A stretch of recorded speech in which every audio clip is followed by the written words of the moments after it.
Muy buena tarde, mi nombre es Ana Lucrecia Mena Jerez, pertenezco a la Universidad Rafael Landívar, de la sede de Escuintla.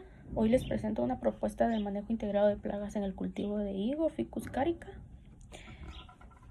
Iniciando con la introducción, dice que el higo Ficus carica L es uno de los árboles tradicionales por su rusticidad y su fácil manipulación, siendo un frutal muy apropiado para el cultivo extensivo. Siempre ha sido considerado como un árbol que no requiere cuidado, una vez plantado y arraigado, limitándose el hombre a recoger de él los frutos cuando maduran.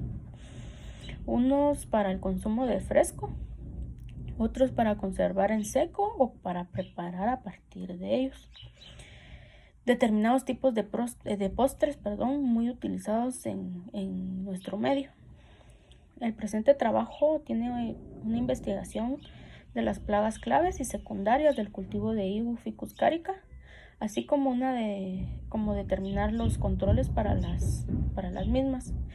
Esto no afectando sus rendimientos a niveles de las plantas. Definición del problema.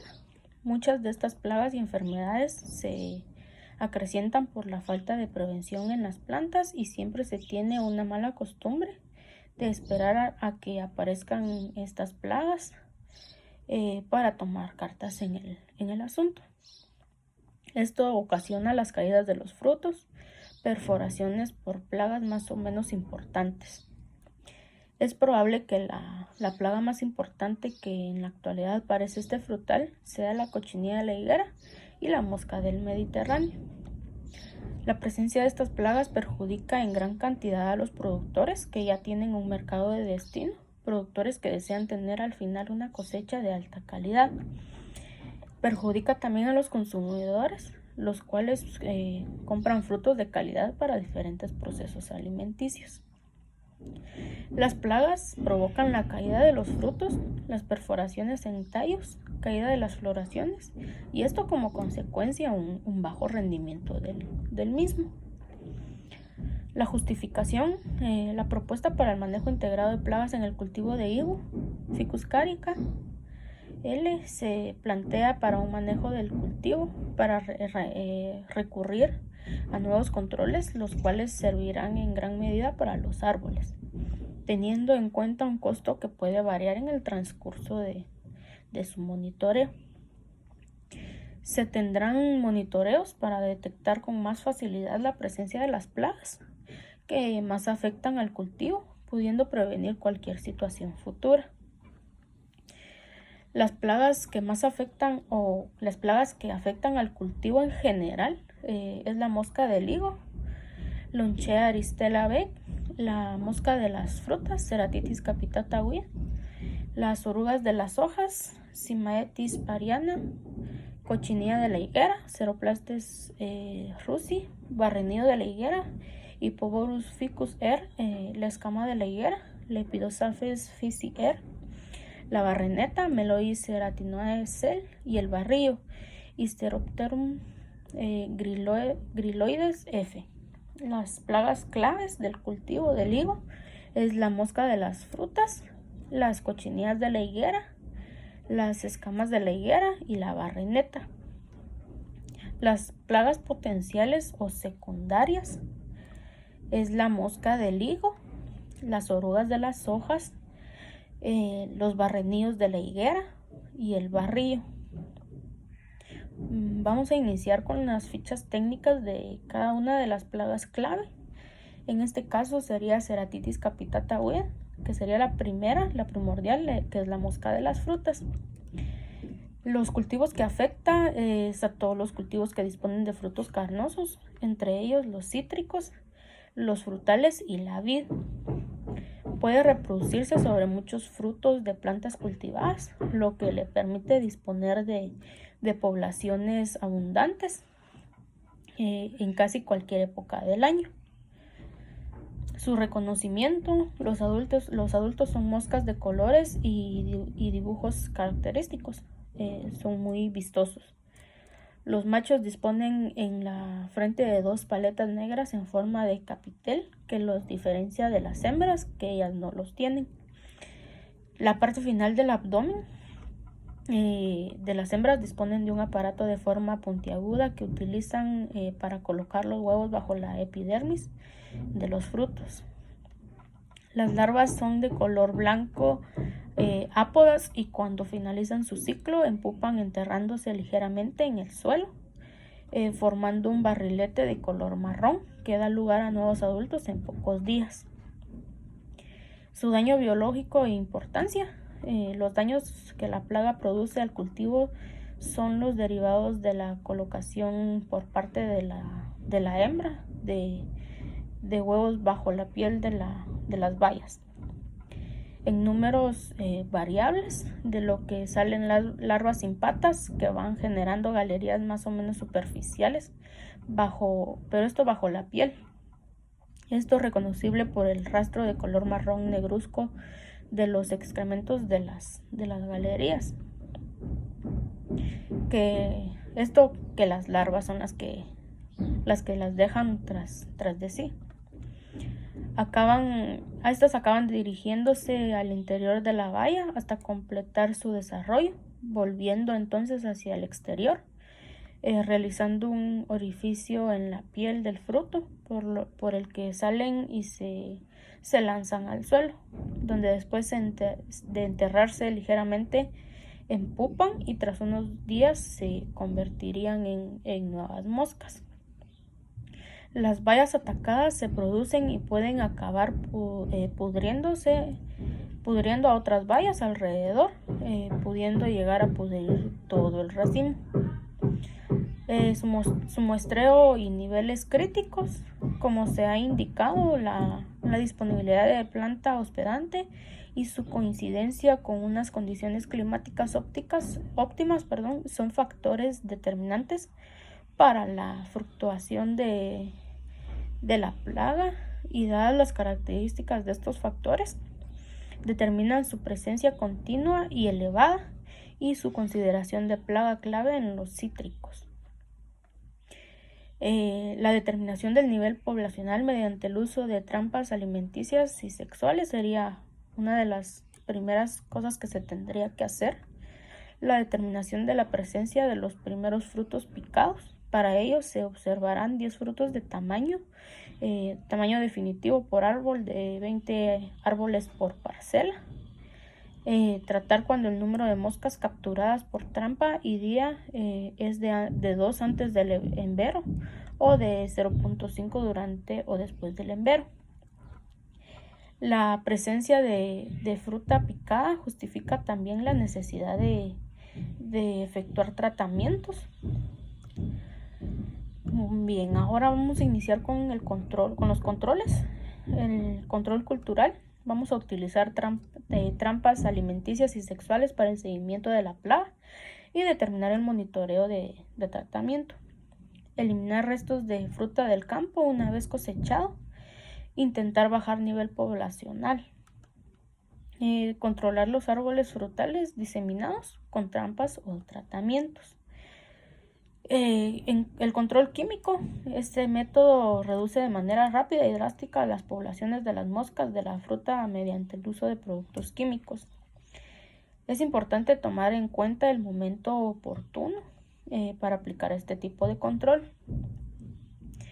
Se utilizará cebo tóxico, que es la mezcla de insecticida, atrayente alimenticio, que es una proteína hidrolizada, y el agua, ¿verdad?, que es un asperjado focalizadamente al follaje de los frutales. También existen productos que solo son mezclados con agua. El atrayente alimenticio utilizado incrementa la efectividad de la aplicación y disminuye la cantidad de insecticida a usar. Las gotas del cebo tóxico son de más atracción para las moscas de la fruta que las secreciones de áfidos, escamas y mielecillas de la cual se alimenta la mosca. Esto crea un menor impacto sobre los enemigos naturales. Otro producto que se utiliza actualmente para el control de la mosca del Mediterráneo es GF120 Naturality 0.02 CB. Es un cebo de origen natural específico para la mosca de la fruta. Esto autorizado para el uso en agricultura orgánica, elaborado con proteínas y azúcares, los cuales maximizan la atracción.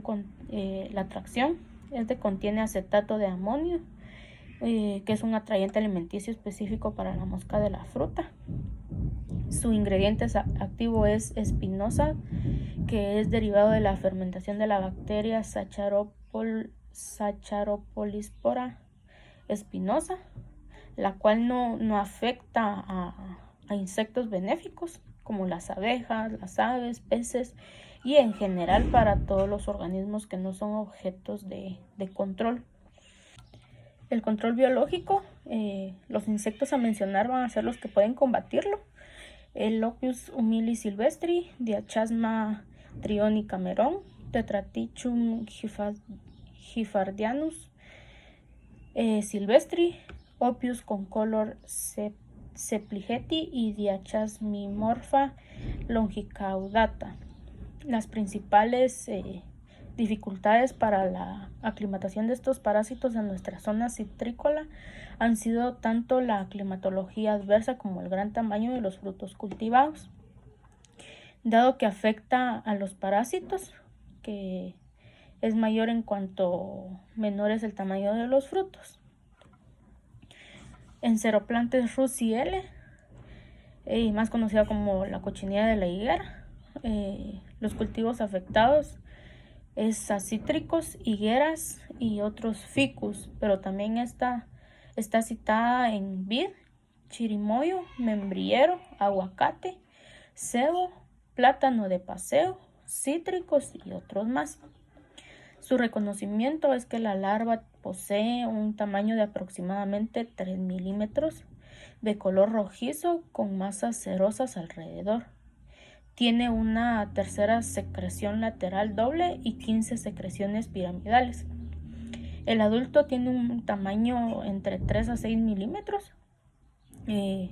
Al desaparecer las secreciones piramidales se forman placas, quedando de color blanco el insecto. Posee 6 placas claramente diferenciadas. El macho adulto es alado y puede volar, pero su tiempo de vida es muy corto. La eclosión de huevos tiene lugar entre septiembre y octubre. La larva normalmente aparece en el haz de las hojas, pasando a las ramas en estado adulto. Para el invierno, en estado de adulto, tiene una gran capacidad de dispersión. Solo los primeros instars ninfales son capaces de caminar. Ellos son los responsables de localizar un sitio apropiado para la alimentación y para lograr dispersarse, ayudados por el viento y animales. Los machos adultos son alados y pueden volar, pero tienen un corto tiempo de vida, como se mencionaba anteriormente. El daño, biología e importancia. La eclosión de huevos tiene lugar entre septiembre y octubre. Las larvas normalmente aparecen en el haz de las hojas, pasando a las ramas en estado adulto. Pasa el invierno en estado adulto. Una alta infestación puede despojar al anfitrión de su especie de suficiente savia para causar una caída prematura de la hoja y muerte de las ramas, que pueden matar a la planta. La hembra es la que causa daño a la planta. Los machos están raramente presentes y son pequeños y no se alimentan en los últimos estados inmaduros ni en el estado adulto. Estos insectos secretan grandes cantidades de miel. Las áreas de abajo y alrededor de la planta se cubren con esa sustancia brillante y pegajosa. El muestreo y los niveles críticos en campo se procede a la toma de muestras. Se corta una rama con abundantes individuos y se lleva al laboratorio para la observación en la lupa. Se determinarán 5 árboles sobre los cuales se seleccionarán 2 ramas de 25 centímetros medidas a partir de la yema terminal de cada individuo. Adicional, sobre cada rama se identificarán las hojas tomadas de penúltimo flujo vegetativo. En las ramas seleccionadas, tanto en el tallo como en hojas, se determinará primero el número de escamas existentes jóvenes y maduras. Segundo, el porcentaje de fumagina. En el caso de la primera variable, la contabilidad de escamas se realizará con la ayuda de una lupa, mientras que en el caso de la segunda se debe de realizar mediante observación directa, tanto de dividir la hoja en 4 cuadrantes para facilitar su valoración. Usaremos el control cultural, eliminando las ramas más afectadas, con cuidado de no contagiar a otras, poda y aclareo de la masa vegetal del árbol, manteniendo una buena aireación, ya que tienden a proliferar en zonas poco aireadas.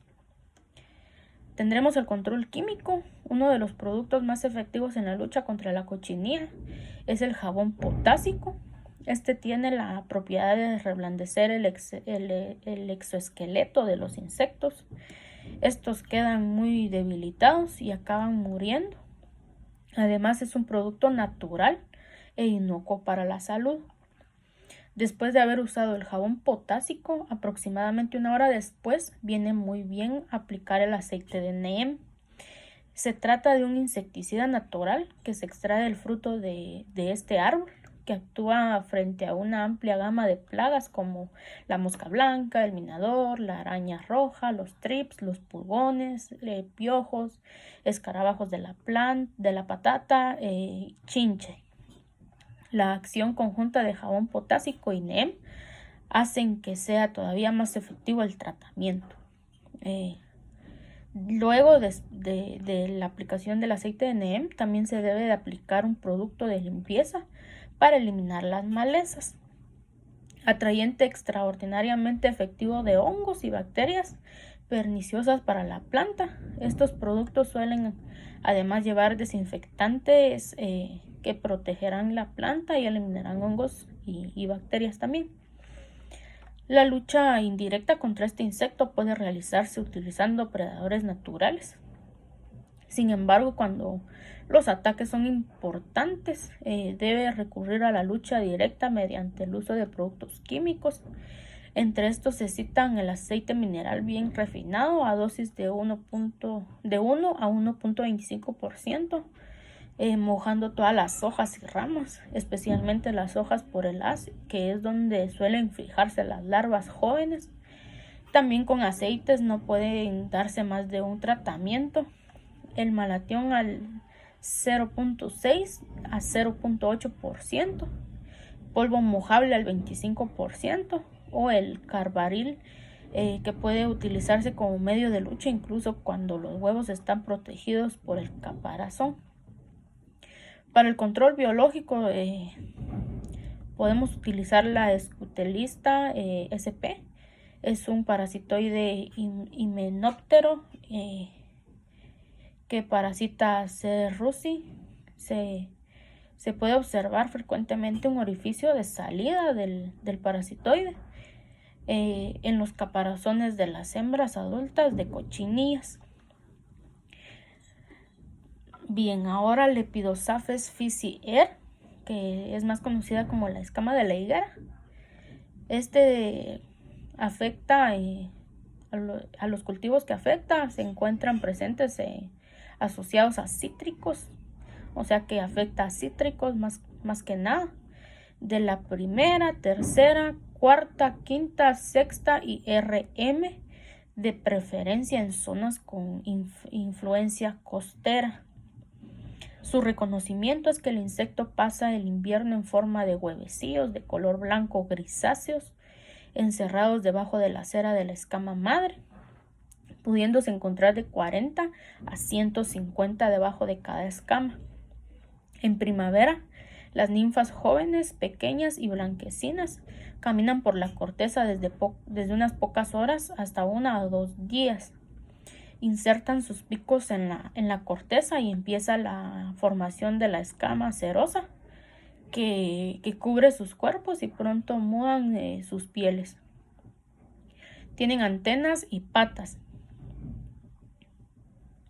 Mudan sus pieles y también sus patas. La escama es blanca al principio y después cambia a color café pulido. A mitad de julio los machos emergen en forma de insectos alados y las hembras, después de aparecerse, depositan los huevos bajo las escamas, esto arrugándose el cuerpo conforme transcurre la puesta. A continuación, pues las hembras mueren ya luego de la puesta. Los huevos permanecen en incubación durante 2 semanas y una segunda generación de escamas alcanza el desarrollo durante los primeros días de otoño.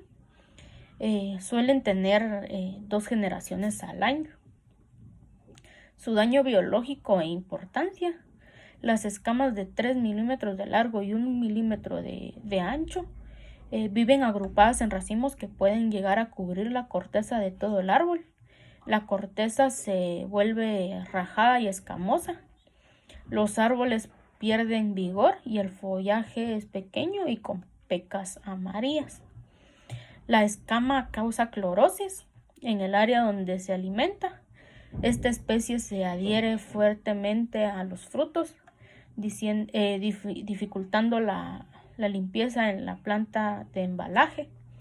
Ataques de insectos causan marchitez y finalmente su caída. Dependiendo del grado de infestación en ramillas, se produce deshidratación y muerte, esto llegando a la muerte de ramas e incluso de árboles completos. Su muestreo y niveles críticos: muestrear la escama y sus enemigos naturales desde la cuaja hasta la cosecha en ramillas y frutos principalmente también. Es importante la observación del interior del árbol y, como en las otras escamas, se puede realizar monitoreo observando 5 ramillas y 10 frutos de 20 árboles por cuartel para establecer presencia o ausencia de la plaga en estas estructuras. También se requiere además conocer la abundancia de enemigos naturales asociados a la escama. Para su control tenemos el control químico, que se recomienda tratarlo en las épocas en que se producen máximos de formas sensibles, es decir, que la larva, que son en mayo o junio, con diversos fosforados, y en agosto o septiembre con aceites minerales, complementando, si se desea, con fosforados. También se aconseja mojar bien todo el árbol, incluso las ramas y el tronco. El tratamiento primaveral tiene la ventaja de que la población es más uniforme y de que se evitan los daños al fruto. El tratamiento estival tiene la ventaja de su polivalencia, ya que controla simultáneamente otras plagas como caparreta. En primavera se debe tratar hasta el momento en que el cáliz se une al fruto con metidatión y metilacinfos. Las épocas sensibles para el tratamiento son hacia finales de mayo y sobre la segunda quincena de agosto, siendo la más adecuada y la mayor efectividad la de mayo, por la mayor homogeneidad en la población. Si bien es cierto que con el tratamiento de segunda generación se obtiene mayor porcentaje de frutos sanos, y en poblaciones altas intervenir cuando exista el máximo número de larvas de la primera generación y antes de que el cáliz cierre con el fruto para evitar contaminarlo. En poblaciones bajas intervenir en segunda generación, que sería a fines de agosto, con aceite. Cuando el ataque es intenso, puede provocar la muerte del árbol. Para su combate se recomienda aplicar en el momento de incubación de las escamas jóvenes una pulverización con paratión etílico a la dosis de 375 gramos por 1000 litros de agua. Vamos con Melois ceratinoae, más conocido como la barreneta. Los cultivos afectados cambian de color prematuramente en los meses de septiembre y octubre y además caen prematuramente. A veces se produce en exudado de goma cuando la larva intenta entrar en el fruto y no puede. Esto puede bastar para que el fruto caiga. Su reconocimiento es que los ataques de este lepidóptero se producen sobre los higos secos que se encuentran almacenados. Estos producen galerías en los higos, depreciándolos comercialmente. Su daño, biología e importancia. El adulto tiene un tamaño de 2 a 3 centímetros con el cuerpo y alas de color plateado. Las orugas pueden alcanzar hasta 2 centímetros en su mayor desarrollo, siendo de coloración rosada y con la cabeza parda. Los huevos son recién puestos de color blanco para adquirir a continuación un color ya rosado. La fecundación por hembra suele ser de unos 200 huevos, que coloca preferentemente en la unión de los frutos o en el ombligo de aquellas variedades que lo poseen. La presencia de cotonet es un estímulo para la puesta. La oruga crisálida, en el lugar que se alimenta, tiene 3 generaciones anuales e inverna en estado de crisálida. Su muestreo y niveles críticos. Dice que su nivel crítico se da durante la época de fructificación. Para esta plaga tenemos el control físico-mecánico, que se puede utilizar en seguimiento de la población en verano mediante trampas delta con feromona sexual y la observación de síntomas en frutos, ya sea agujeros, excrementos o goma. A menudo el daño visual aparente de esta plaga es muy superior al real, por lo que es recomendable abrir 100 frutos con síntomas y valorar el porcentaje real de afectación en el interior del fruto. Para el control químico tenemos unos productos como el malatión o triclorfón que pueden utilizarse para combatirla, aunque en el área del sureste no tiene importancia la plaga, ya que la producción se destina fundamentalmente para su comercialización y consumo en fresco. Pero no cabe resaltar también, pues, podemos usar estos 2 productos para combatirla. Las conclusiones y recomendaciones. Se concluye que la propuesta para el manejo integrado de plagas en higos se realiza para poder prevenir desde un inicio la aparición de cualquier plaga que pudieran llegar a afectar nuestro cultivo. Se recomienda que para prevenir haremos uso del control cultural, primero que nada, pudiendo quitar ramas, frutos y hojas dañadas sin tocar ningún otro árbol para evitar poder contagiarlos o dejando residuos que los afecten.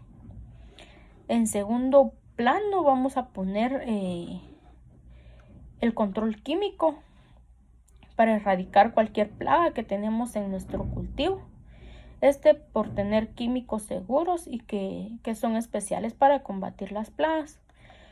Podemos erradicarlas en un tiempo menor con productos químicos.